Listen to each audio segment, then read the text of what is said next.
నమస్తే. ప్రస్తుతం మనతో పాటు సీనియర్ జర్నలిస్ట్ భరద్వాజ్ ఉన్నారు. ఆయనతో మాట్లాడదాం. నమస్తే సార్. నమస్తే sir, Krishna super star Krishna గారి 81వ పుట్టినరోజు వస్తుంది రేపటితో. అయితే రేపు ఇక్కడ సెలబ్రేషన్స్ కూడా జరుగుతున్నాయి. అసలు ఆయన ప్రస్థానం ఆయన ప్రస్థానం ఒకసారి వివరించండి సార్. అంటే కృష్ణ గారు ఆయన తెనాల దగ్గర బుర్రిపాలెంలో పుట్టాడు. అక్కడి నుంచి ఆయన ప్రయాణం, ఆయన చదువు తెనాలిలో కొంత, ఏలూరులో కొంత నడిచింది. అంటే ఆయన స్కూల్ స్టడీస్ అన్నీ కూడా అక్కడే జరిగినాయి, తెనాలిలోనే జరిగినాయి. కాలేజీ మాత్రం ఆయన సిఆర్ రెడ్డి కాలేజీలో చదివాడు, ఏలూరులో. కారణం, తెనాలిలో ఆయనకి చదువు మీద శ్రద్ధ తగ్గుతోంది అని వారి నాన్నగారు అనుకోవడం వలన బంధువుల ఇంట్లో పెట్టి అక్కడ ఏలూరులో చదివించారు. ఏలూరులో ఆయన చదివినప్పుడు నిజానికి ఆయన మురళీమోహన్ వాళ్ళిద్దరూ క్లాస్మేట్స్ అప్పుడు ఇంటర్మీడియట్లో, పియూసి అనేవాళ్ళు. అది ఫెయిల్ అయ్యారు, ఇద్దరు ఫెయిల్ అయ్యారు. ఫెయిల్ అయిన తర్వాత ఒక 5 మార్కులు గ్రేస్ ఇచ్చి పాస్ చేశారు. ఎందుకంటే ఆ కోర్సు ఆపేస్తున్నారు, తర్వాత ఇంటర్ ప్రవేశిస్తోంది. అప్పుడు ప్రవేశిస్తున్న సమయంలో ఇందులో ఫెయిల్ అయినటువంటి విద్యార్థులను ముందుకు నడిపించేయాలనే ఉద్దేశంతో ఒక 5 మార్కులు గ్రేస్ ఇచ్చినప్పుడు వీళ్ళిద్దరూ పాస్ అయ్యారు. కానీ మురళీమోహన్కి అర్థమైపోయింది ఇది మన ఏరియా కాదు అని. అర్థమైపోయి ఆయన వ్యాపారంలోకి వెళ్ళిపోతాను, నేను ఇక్కడ ఉండను అని చెప్పి వెళ్ళిపోయి, తర్వాత తన బంధువుల వ్యాపారంలో చేరి వాళ్ళతో కొంతకాలం ప్రయాణించి తర్వాత విజయవాడ అగ్రోటెక్ కంపెనీ ఒకటి పెట్టుకుని అలా స్థిరపడ్డాడు ఆయన. కృష్ణ గారు మాత్రం కొనసాగాడు చదువులో, డిగ్రీలో జాయిన్ అయ్యాడు ఆయన. ఏలూరులోనే సిఆర్ రెడ్డి కాలేజీలోనే డిగ్రీ చేశాడు ఆయన. అక్కడి నుంచి అంటే ఆయనకి ఇన్స్పిరేషన్, ఆయన సినిమా హీరో అనుకోవడానికి కారణం అక్కినేని నాగేశ్వరరావు గారు. దేవదాసు విజయోత్సవ వేడుకల్లో భాగంగా తెనాలి వచ్చినప్పుడు అక్కినేనికి జనాలు బ్రహ్మరథం పట్టడం, ఆయన వెనకాల జనాలు పరిగెట్టడం, ఆయన ఉన్న ప్రదేశానికి జనాలు పరిగెత్తుకెళ్ళి ఆయన ఒక్కసారి చెయ్యి ఊపితే చూసి తరించిపోవడం, ఇవన్నీ చూశాడు ఈయన విద్యార్థిగా. చూసి అప్పుడు అనిపించింది ఆయనకి హీరో కావాలి అని. హీరో అయితే ఈ రకమైనటువంటి ఒక జనాకర్షణ ఉంటుంది, అలాగే జనాల నుంచి ఇలా ఒక ఆరాధన ఉంటుంది అనేది కృష్ణ గారి మనసులో ముద్రపడింది. కానీ ఆయన ఎన్టీ రామారావు గారి అభిమాని, ఎన్టీఆర్ అభిమాని. ఎన్టీ రామారావు గారి సినిమాలు అంటే ఇప్పటికీ చాలామంది చెప్తూ ఉంటారు. రత్న థియేటర్ అని ఒకటి ఉండేది తెనాలిలో. ఆ రత్న థియేటర్లో రామారావు గారి సినిమాలు విడుదలైతే ఈయన అక్కడ కోలాహలం చేసేవాడు అని. ఇది ఇలా మొదలైంది ఆయన ప్రయాణం. మొదలైన తర్వాత ఆయన చదువు అయిపోయిన తర్వాత సినిమాల్లోకి వెళ్ళిపోవాలి అని వాళ్ళ ఫాదర్ దగ్గర ప్రతిపాదన చేశాడు. అప్పటికి మ్యారేజ్ కూడా అయింది ఆయనకి. ఆయన పెద్ద కుమారుడు రమేష్ పుట్టిన తర్వాత ఆయన సినిమా ప్రయాణం మొదలైంది. ఆ టైంలో ఈయన్ని తీసుకెళ్ళి విజయ చక్రపాణి గారికి అప్పచెప్పారు. అంటే చక్రపాణి గారిది కూడా తెనాలి అవడంతో ఈయన ఫాదర్కి ఆయనతో కొంత పరిచయం ఉండి తీసుకెళ్ళాడు. తర్వాత ఎన్టీ రామారావు గారి దగ్గర కూడా తీసుకెళ్లారు. అయితే ఎన్టీఆర్ చెప్పిన సలహా ఏంటంటే, నీ వాచకం అంటే నీ డైలాగ్ ఇంకా డెవలప్ అవ్వాల్సి ఉంది కాబట్టి నాటకాల్లో నటించే ప్రయత్నం చేయి, బలంగా చేస్తే దాని ద్వారా నీకు డిక్షన్ అలవడుతుంది. డైలాగ్ని ఎక్కడ కట్ చేయాలి, ఎలా మాడ్యులేట్ చేయాలి అనేది దానికి విడిగా శిక్షణలో ఇస్తారు. కానీ అవన్నీ అక్కర్లేదు, నువ్వు 4-5 నాటకాల్లో వేసేస్తే నీకు అర్థమైపోతుంది అని ఒక అడ్వైజ్ చేశాడు ఆయన. ఆ తర్వాత ఈయన నాటకాల వైపు వెళ్ళాడు. అలా ప్రజానాట్య మండలి వైపు వెళ్ళాడు. ప్రజానాట్య మండలిలో చాలా నాటకాలు ఆడాడు ఆయన. ప్రజానాట్య మండలి నాటకాలలో నటిస్తున్న సమయంలోనే ఆయనకి గరికపాటి రాజారావు గారి పరిచయం అయింది. డాక్టర్ గరికపాటి రాజారావు గారు ఆయన తర్ఫీజులో ఈయన ట్రైన్ అయ్యాడు. అక్కడే ఆయన మేకప్ మ్యాన్గా పనిచేసినటువంటి మాధవరావు గారి పరిచయం కూడా అక్కడే అయింది. తర్వాత రోజుల్లో కృష్ణ గారికి పర్మనెంట్ మేకప్ మ్యాన్గా ఉన్నాడు ఆయన, మాధవరావు గారు. ఆయన ఆ రోజున కృష్ణ గారికి గురువు. ఆత్రేయ గారి నాటకం, ఈనాడు, ఇవన్నీ ఆడేవాళ్ళు వాళ్ళు. ప్రజానాట్య మండలి వారు. వాటిలో ఈయన కీలక పాత్ర పోషించేవాడు కృష్ణ గారు. ఇలా మొదలైంది ఆయన ప్రయాణం, నటుడిగా ఆయన ప్రయాణం. ఇది నడుస్తున్నటువంటి సమయంలోనే ఆదుర్తి సుబ్బారావు గారు అంటే నూతన నటీనటులతో పూర్తి స్థాయిలో అన్ని క్యారెక్టర్స్కి, అంతకుముందు కొన్ని పాత్రల్లో కొత్త ఆర్టిస్టులను ప్రవేశపెట్టడం అనేది జరిగేది. అయితే బాబు మూవీస్ అనే ఆయన సొంత బ్యానర్ ఉండేది ఆదుర్తి సుబ్బారావు గారిది. ఆ బాబు మూవీస్ బ్యానర్ మీద మంచి మనసులు అని పెద్ద సక్సెస్ఫుల్ సినిమా తీశాడు ఆయన అక్కినేని నాగేశ్వరరావు గారితో. దాని తర్వాత మూగ మనసులు తీశాడు, అది చాలా పెద్ద హిట్. ఆ 2 సినిమాల తర్వాత ఆయన తేనె మనసులు అనే పేరుతో ఒక సినిమా అనౌన్స్ చేశాడు. అనౌన్స్ చేసినప్పుడు ఆ ప్రకటనలో మొత్తం A to Z ఈ సినిమాలో ప్రతి పాత్రకి కొత్త ఆర్టిస్ట్ని తీసుకుంటున్నాను అని పేపర్ ప్రకటన ఇచ్చాడు ఆయన. ఇచ్చినప్పుడు చాలామంది అప్రోచ్ అయ్యారు. ఆదుర్తి సుబ్బారావు గారు అంటే ఆ రోజుల్లో స్టార్ డైరెక్టర్ ఆయన డైరెక్ట్ చేస్తే సినిమా హిట్ అవ్వటమే తప్ప ఫ్లాప్ అవ్వటం లేదు అని ఆయన హవా నడుస్తున్న రోజులు. దాంతో వీళ్ళందరూ అప్లై చేసుకున్నారు, చాలామంది అప్లై చేశారు. దాన్ని కృష్ణరాజు గారు కూడా అప్లై చేసుకున్నాడు. అయితే వాళ్ళు రామ్మోహన్ని అలాగే కృష్ణని సెలెక్ట్ చేశారు. అందులో ఇద్దరు హీరోలు ఉంటారు. ఆ ఇద్దరు హీరోల్లో ఒక పాత్రకి కృష్ణని, ఒక పాత్రకి రామ్మోహన్ని తీసుకున్నారు. తీసుకుని వీళ్ళకి డైలాగ్ ట్రైనింగ్ ఇవ్వటం కోసం కె విశ్వనాథ్ గారి నాయకత్వంలో ఒక శిబిరం పెట్టారు. విశ్వనాథ్ గారు ఆదుర్తి సుబ్బారావు గారి దగ్గర అసిస్టెంట్ అప్పుడు. అందుకని ఆయన వీళ్ళందరినీ తీసుకెళ్ళి ట్రైన్ చేసి ఆ తర్వాత వీళ్ళు ఏ మేరకు తర్ఫీదు పొందుతున్నారో మెరీనా బీచ్కి తీసుకెళ్ళి వీళ్లతో డైలాగులు చెప్పించి వినేవాడు ఆయన ఆదుర్తి సుబ్బారావు గారు. ఇలా ట్రైన్ చేసి, ఎలాగూ నటీనటులకు ఎవరికి రెమ్యూనరేషన్లు పెద్దగా ఇవ్వడం లేదు కాబట్టి ఆ ఖర్చు మిగులుతోంది అనే ఉద్దేశంతో బ్లాక్ అండ్ వైట్లో మొదలుపెట్టినటువంటి ఈ తేనె మనసులు సినిమాని ఆయన కలర్లోకి మార్చాడు. కలర్లోకి మార్చి ఆ సినిమాని కలర్లో తీశాడు. అంటే కృష్ణ గారు నటించిన మొదటి సినిమానే కలర్. ఆ తర్వాత కన్నె మనసులు అనే సినిమా బ్లాక్ అండ్ వైట్లో చేశారు. ఆ సినిమా ఆడలేదు. అయితే కృష్ణ గారు అక్కడి నుంచి డూండి గారి వైపు నడిచింది ఆయన పయనం. ఆయన డూండి గారు అట్రాక్ట్ చేశాడు. డూండి గారు కృష్ణని గూఢచారిగా పనికొస్తాడు అని అనుకున్నాడు ఆయన. అనుకుని గూఢచారి 116 అనే సినిమా 116 ఆ సినిమాలో మల్లికార్జునరావు గారి డైరెక్షన్లో ఇతనికి అవకాశం కల్పించాడు కృష్ణ గారికి. కల్పించిన తర్వాత ఇక అక్కడి నుంచి ఆయన యాక్షన్ హీరోగా స్థిరపడ్డాడు. అదే టైంలో బాపు గారు సాక్షి తీశాడు. సాక్షి సినిమా కూడా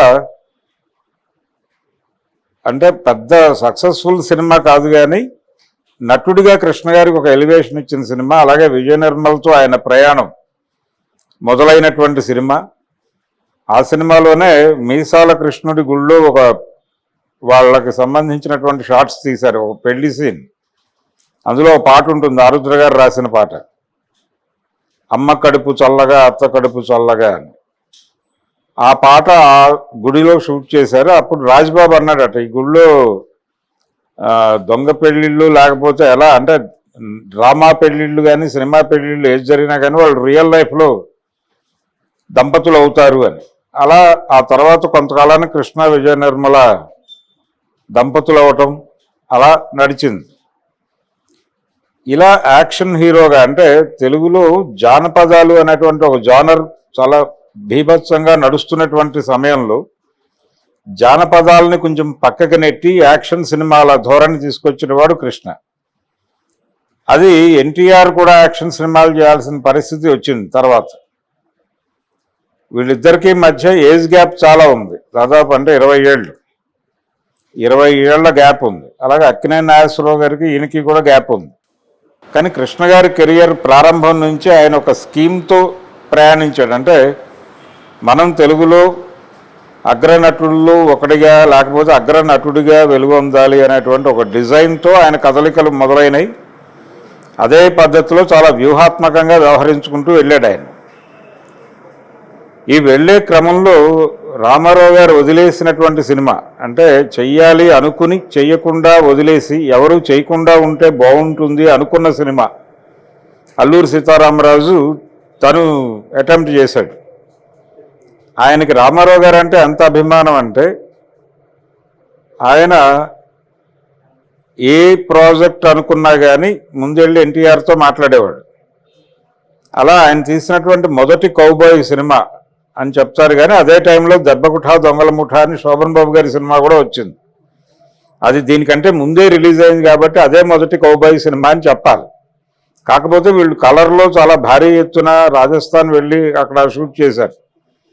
సో ఇది మొదటి కౌబాయ్ సినిమాగా ప్రచారంలో ఉంది. ఆ మోసగాళ్ళకు మోసగాడు సినిమా కూడా రామారావు గారికి చూపించారు.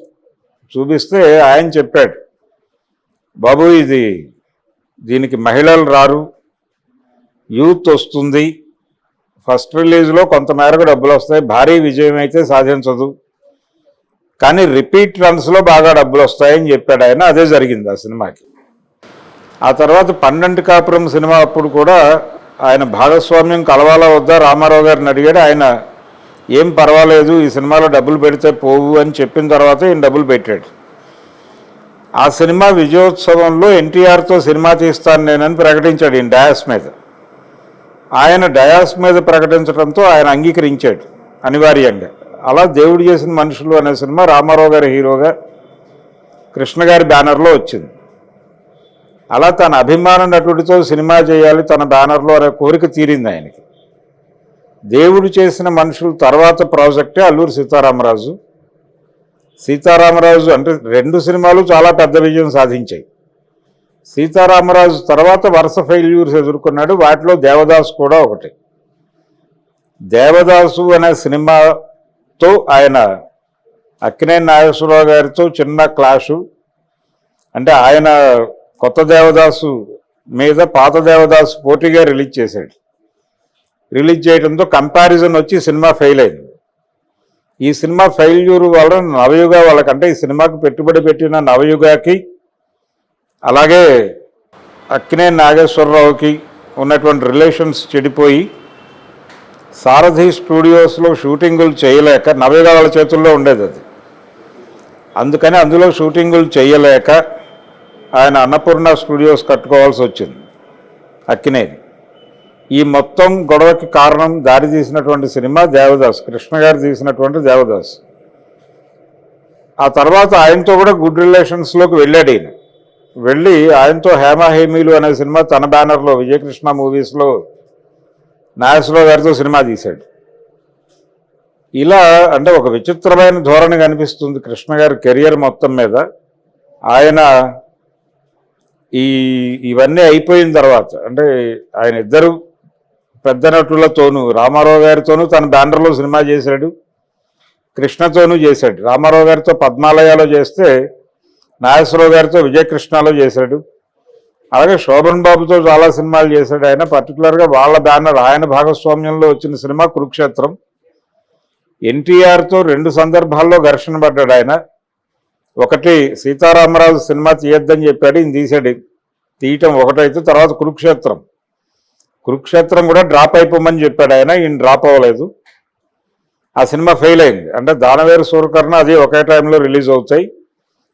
ఒక సినిమాకి ఒక సినిమా పోటీ ఎందుకు ఒకే కథతో అనే ఉద్దేశంతో రామారావు డ్రాప్ అవ్వమని చెప్పాడు. ఈయన కుదరదు అంటే అప్పటికే మేము డబ్బులు ఖర్చు పెట్టేస్తున్నాం, ఇప్పుడు వెనక్కి వెళ్ళటం కుదరదు అని చెప్పి కొనసాగాడు. ఆ సినిమా ఫెయిల్ అయింది. అది హిట్ అయింది దానవేరు సూరకర్ణ. ఇలా అంటే 70 దశకం 74, 75 నాటికి, పర్టికులర్గా 77 నాటికి ఎన్టీఆర్, ఏఎన్ఆర్, కాంతారావు ఇలా ఉండేది లైన్ ఆర్డర్. ఆ ఆర్డర్లో నెమ్మదిగా అంటే శోభన్ బాబుని కొంచెం పక్కకి జరిపి, కాంతారావుని కొంచెం పక్కకి జరిపి, ఇలా ఈయన 3, 4 స్థానాల్లో సెటిల్ అవటంతో మొదలై 77 నాటికి రామారావు వర్సెస్ కృష్ణ పరిస్థితి తీసుకొచ్చి దాదాపు నాగేశ్వరరావు గారిని కూడా పక్కకి నెట్టి పోటీ వాళ్ళిద్దరి మధ్య కేంద్రీకృతం అయింది. ఎన్టీఆర్కి కృష్ణకి మధ్య కేంద్రీకృతం అయ్యే ఓ పరిస్థితి తీసుకురాగలిగాడు. దానికి కారణం 77 నుంచి 80 వరకు నాగేశ్వరరావు గారికి ప్రాపర్ హిట్లు లేకపోవడం. ఇలా కృష్ణ గారి కెరియర్ అంటే ఆయన చాలా యుద్ధం చేశాడు, చాలా సంపాదించాడు, చాలా కోల్పోయాడు. ఇలాంటి ప్రయోగాలు చేసి పర్టికులర్గా దేవదాసు లాంటి ప్రయోగం, అలాగే కురుక్షేత్రం లాంటి ప్రయోగం. కురుక్షేత్రం చాలా లావిష్గా తీశాడు ఆయన, చాలా డబ్బులు ఖర్చు పెట్టి. రామారావు గారు కేవలం 17 లక్షల్లో తీశాడు ఆ సినిమా దానవేరు సూరకర్ణ. అది భారీగా కలెక్ట్ చేసింది. అంటే మొదటి రన్లో ₹1 కోటి, తర్వాత రన్లో ₹1 కోటి సంపాదించింది ఆ సినిమా. ఇలా ఒక పోటీ ఇచ్చాడు. అలాగే రామారావు గారు రాజకీయాల్లోకి వెళ్ళిపోతున్న దశలో, ఆయన వెళ్ళిపోయిన తర్వాత రాజకీయాల్లోకి రమ్మని ఆయన ఆఫర్ ఇచ్చాడు ఈయనకి. వయ్యారి భామలు వగలమారి భర్తలు సినిమా షూటింగ్ అప్పుడు నేను దీనిలోకి వెళ్ళిపోతున్నాను,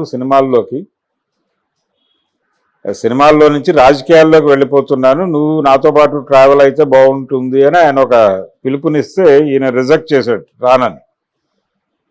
అప్పటికి ఈయన ఉద్దేశం ఏంటంటే ఆయన వెళ్ళిపోతే మనమే సూపర్ స్టార్ ఇక్కడ అని అనుకున్నాడు. నిజం కూడా అది. అంటే జ్యోతిచిత్ర కంటెస్ట్ చేసేది అంటే వాళ్ళు బ్యాలెట్ పెట్టి స్టార్ ఎవరు అనేది రాసి దానిలో పడేయండి, ఆంధ్రజ్యోతి బాక్సుల్లో పడేయండి అని ఇచ్చేవాళ్ళు వాళ్ళు. ఆంధ్రజ్యోతి తాలూకా పత్రిక అది, జ్యోతిచిత్ర. వాళ్ళు నిర్వహించినటువంటి బ్యాలెట్లో మొదటిసారి ఎన్టీ రామారావు గారు సూపర్ స్టార్గా వచ్చాడు. ఆయన రాజకీయాల్లోకి వెళ్ళిపోయిన తర్వాత రెండోది జరిగింది. ఆ రెండో దానిలో కృష్ణ గారు సూపర్ స్టార్ అయ్యాడు. అక్కడి నుంచి కంటిన్యూస్గా 4 సార్లు ఆయనే సూపర్ స్టార్ అయ్యాడు. వాళ్ళు ఆపేశారు. ఆ 4 ఏళ్ళు ఆయన హవా నడిచింది అంతవరకే. ఈలోపు అంటే 83లో రామారావు గారు ముఖ్యమంత్రి అయిన కొద్ది రోజులకే కృష్ణకి ఇబ్బంది పెడుతూ ఖైదీ సినిమా రిలీజ్ అయింది చిరంజీవిది.